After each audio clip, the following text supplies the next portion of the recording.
All right, so right now we're going to talk about the U.S. Central Bank, the Federal Reserve, which is the U.S. Central Bank, and we're going to talk about the world's current monetary system and how it started. So four topics we're going to cover. Starting off with right before the U.S. Federal Reserve, and when we had the Bank of England, which England, by mid 19th century or in the 19th century, England had this very powerful status. The Bank of England was very trustworthy. All the nations got, essentially were forced to put themselves on England's banking practice, which was the gold standard. So by 1900, except for China and India, we had most nations in the world were on the gold standard. And in the gold standard, a country's currency was pegged to a set ratio of gold. This here pound, this is the note pounds, it's not a unit of weight. And nations still had the ability to create money, but if they did create money, they'd have to go and get enough gold and bring it to their nation in order to keep their ratio the same. That was the commitment that each nation had to make.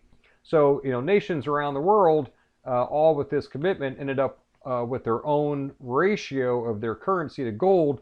And that was fine because the exchange rates between countries were very predictable, and this made international exchange convenient.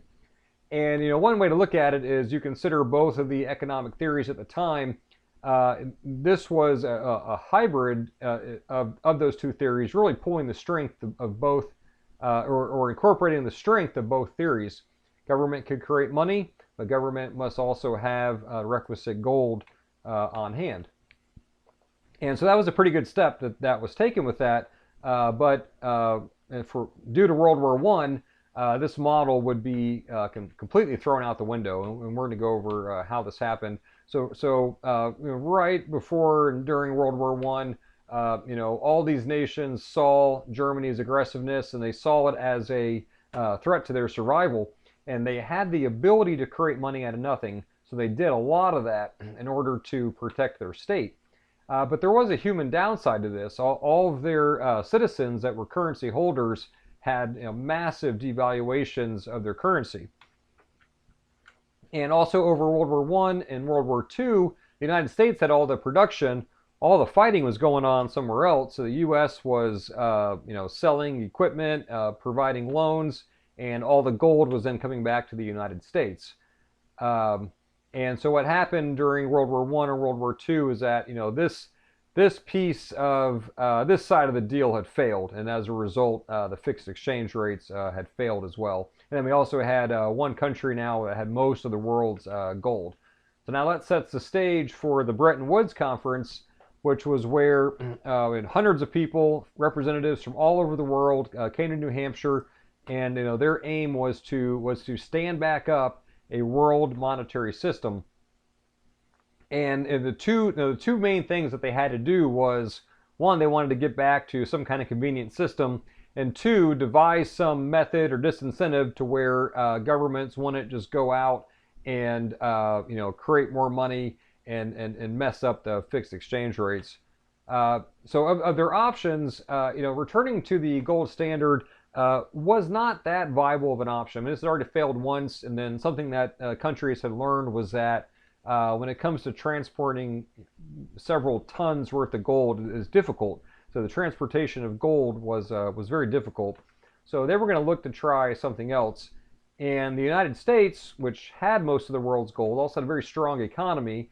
It had the U.S. dollar, which is well trusted and also redeemable for gold. So the idea became all these countries would peg their currency to the dollar, which was also pegged to gold. And this would establish a set fixed ratio system again, and now with the more transportable US dollar instead of gold. So that overcame the large transportation obstacle. So now what we had was a return to the same concept as right before World War One. A combination of both of these economic theories. And on top of that, now there was a new organization created that could supervise all the other countries and make sure that they were keeping the right amount of US dollars to back their currency.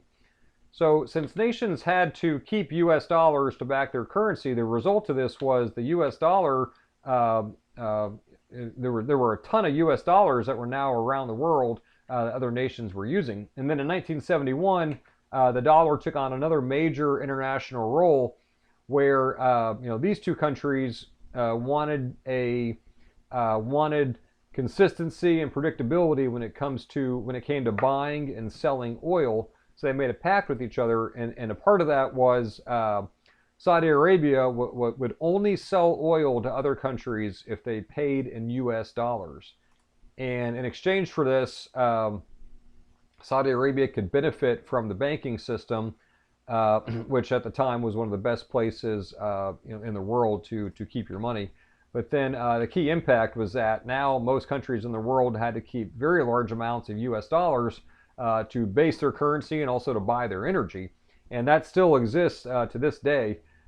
So when it comes to the international exchanges that happen throughout the world every day, a vast percentage of those exchanges are based in U.S. dollars. I mean, the second place currency is nowhere close to the U.S. dollars. And then to the last topic, the U.S. Federal Reserve consists of 12 reserve banks and a board of governors. Board of governors is 7 people. These are the 12. They're not really banks. They're more like organizations that provide support to the member banks. And these are the member banks. These are the banks that you would see like down your street. And the point of the Federal Reserve system is that they pull from the board of governors and the Federal Reserve banks, and they create a 12-person voting committee. And this voting committee, they have different mechanisms where they can adjust and drive monetary policy for the U.S. and essentially the entire world. And how it works, we'll go through right now. When the U.S. Federal Reserve started, it is a central bank. It's called a different name. It was not the first attempt at a central bank. When it started, it was backed by gold, or it had gold as part of the base layer. And to create money, the U.S. Department of Treasury would issue debt or bills, and you've probably seen these terms before. These bonds are issued by the U.S. Treasury. Anyone can buy them, and the Treasury or the Federal Reserve gets this as an asset, gets it for free, and that's where the money creation comes in. And then based on this asset, the Federal Reserve can create U.S. dollars. They go to Congress to cover gaps in the budget, and then the reserve notes are what the member banks use to conduct their banking business. So the member banks, they rely on the Federal Reserve construct and the U.S. dollars to conduct their fractional reserve banking. And then also other nations do buy the U.S. dollar, or do buy the Treasury bonds, because the U.S. dollar is the top of their triangle, the basis of their currency triangle. And then there are 2 key dates when it comes to the Federal Reserve and monetary construct. So in 1933, all the citizens had to turn their gold in to the government, and then now the government had more gold, and it also changed the price of gold. So with more dollars per gold and with more gold, this vastly increased the amount of U.S. dollars in the economy, and this was in response to the Great Depression. And not being able to own gold owning gold became legal again in 1971. And then also in 1971, 1971 is the next key date. So the U.S. had printed way too much money at this point, and this was due to the Vietnam War. And this was bad for all the other nations who had pegged their currency to the dollar, and the dollar was supposed to be pegged to gold, but instead the supply was increasing and the value was decreasing. And these nations demanded that the U.S. take their dollars back and instead give them the gold in return for their dollars. So instead, it's called the Nixon shock. The U.S. completely cut off gold convertibility, took the world off of the gold standard. And that brings us now to today's monetary system. So today the government can create money out of nothing. There's no constraints when it comes to money creation. The result is this floating fixed exchange rate, which still is conducive to international trade, but there's no requirement to keep an amount of gold or dollars on hand. And then back to the FOMC, these individuals, they vote on, they monitor and they place votes on the amount of money in this society, which also impacts the amount of money around the world. And their voting is what drives the worldwide monetary policy. So, in conclusion, in the 19th century, we had a monetary system that was put in place in England, and it was built by collective individuals. It was thousands of individuals collectively working together, built that monetary system. And there was a adherence to the gold standard this adherence to the gold standard was a constraint against government spending, and it ensured a fixed exchange rate that was convenient. And you contrast that now with the 20th century monetary construct. It was built by government institutions, and it has the ability to create money very freely.